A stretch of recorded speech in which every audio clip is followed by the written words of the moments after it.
let's connect our ideas. Today, we're going to explore how coordinating and subordinating conjunctions help us make our sentences flow smoothly. This is the first slide, so I want to warmly welcome everyone and set the tone for our session. The focus is on understanding how these conjunctions work to link your thoughts effectively. We'll briefly cover the different types of conjunctions and see some examples in action. So, let's get started and make our ideas come together seamlessly. Just like a bridge connects two pieces of land, a conjunction connects words, phrases, or entire sentences. Think of it as a little connector that helps us build more complex and fluid sentences. A conjunction is essentially a joining word. It's the glue that holds parts of our sentences together, making our communication clearer and more cohesive. Whether we're linking two words, two phrases, or even full sentences, conjunctions are the tools we use to create smooth transitions. So, understanding how to use them effectively is key to becoming a better and more confident communicator. They help us connect ideas seamlessly, which is really the core theme of today's presentation, building strong, clear sentences that flow naturally. Now, let's take a closer look at how these conjunctions work. First, we have the subordinating conjunctions, which are used to connect a helper part to a main part of a sentence. Think of them as the bridge that links a dependent idea to an independent one, providing additional information or context. On the other hand, we have coordinating conjunctions, which join two equal partners in a sentence. Imagine two best friends standing side by side, each equally important, and the coordinating conjunctions are what bring them together smoothly. Both types of conjunctions play a crucial role in sentence structure. Subordinating conjunctions help us add depth and complexity, while coordinating conjunctions keep things balanced and straightforward. Understanding these connects us to the bigger picture of how language helps us express ideas clearly and effectively. Let's take a closer look at these words. For and nor, but or yet so. These are called coordinating conjunctions, and they play a crucial role in linking ideas that are of equal importance. Think of them like a balanced scale. Each side needs to be equal to keep everything stable. When you use these words, you're connecting two ideas that are on the same level, whether they are similar or contrasting. For example, I want to go to the park, but it's raining. Here, but links two equal ideas, your desire and the weather condition. Remember, these conjunctions help us create smooth, clear sentences that connect thoughts seamlessly. They are essential tools in both writing and speaking, allowing us to show relationships between ideas without losing the flow of our message. Now let's look at some examples to see how and, but, and or work in sentences. First, we can have salad or we can have rice and veggies. This shows a choice, either one or the other. It helps us understand that or presents options. Next, notice Mara scored the goal and the crowd cheered loudly. The word and connects two ideas that happen together, showing addition or a sequence of events. Finally, Elijah wanted the park, but Quaim wanted the movies. Here, but introduces a contrast, showing that they had different preferences. These words are key because they help us connect ideas clearly, whether we're adding information, showing contrast, or offering choices. Understanding how and, but, and or work helps us communicate more effectively and makes our writing and speaking more precise. All right, let's take a closer look at slide 6. Here, we're exploring how to connect ideas using simple words like for, but, and or. These words are really key in making our sentences flow smoothly and clearly. For example, when I say, I need a pencil, papers to write notes, the missing word is and. It shows that I need both a pencil and papers. It's linking two related items. Similarly, in the sentence, we can go out for dinner now later. The best choice is or. It presents options, either now or later.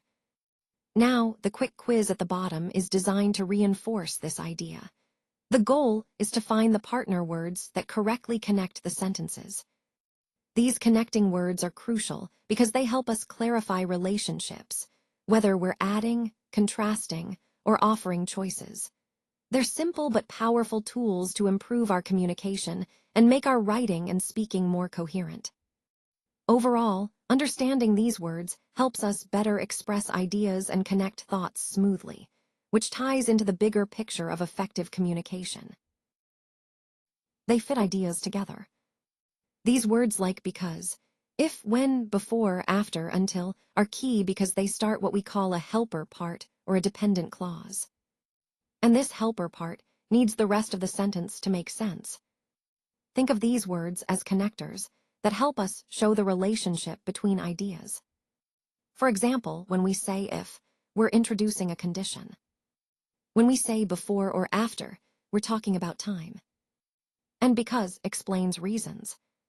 So, these subordinating conjunctions link helpers to main ideas, making our sentences clearer and more connected.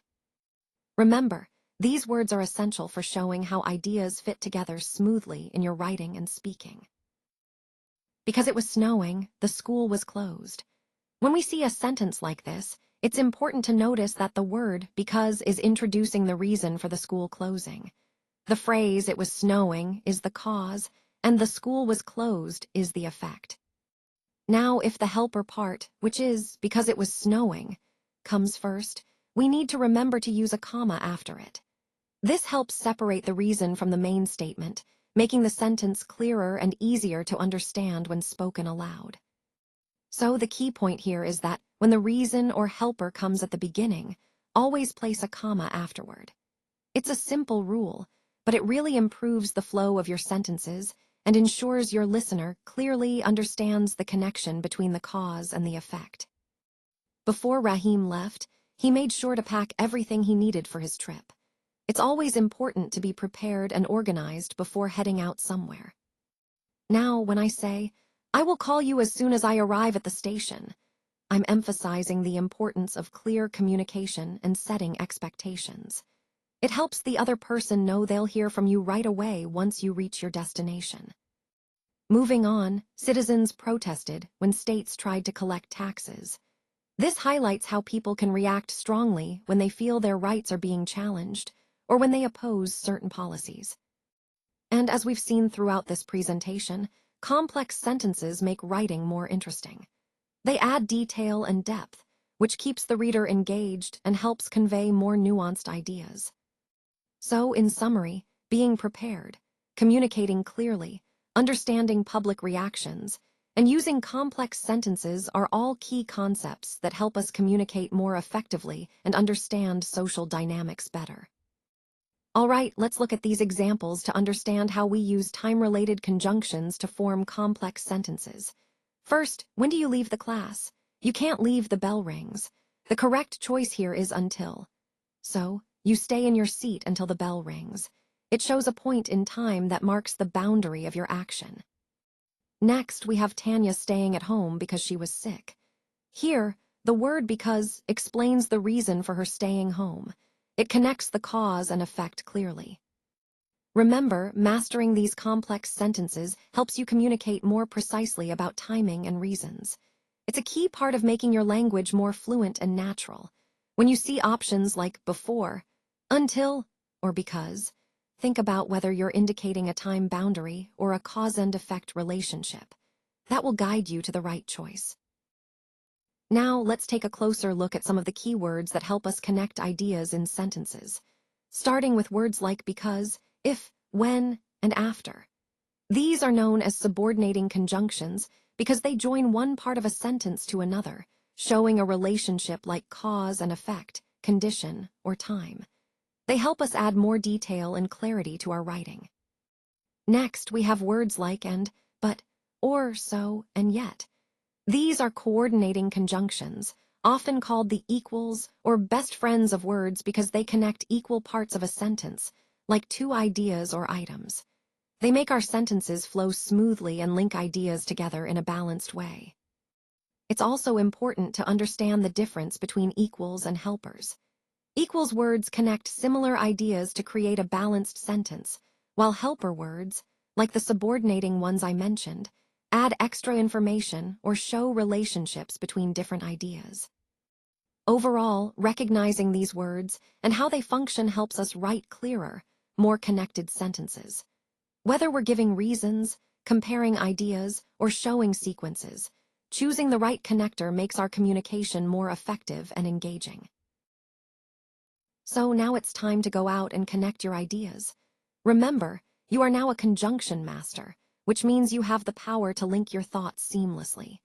Using conjunctions effectively helps your writing flow naturally and makes your arguments more persuasive.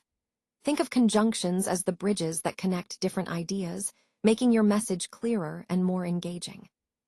The key is to choose the right conjunction for the right situation, whether it's and, but, because, or so. Each one plays a specific role in shaping your message. As you practice, you'll see how these small words can have a big impact on your overall communication. So go out there, connect your ideas confidently, and keep mastering those conjunctions.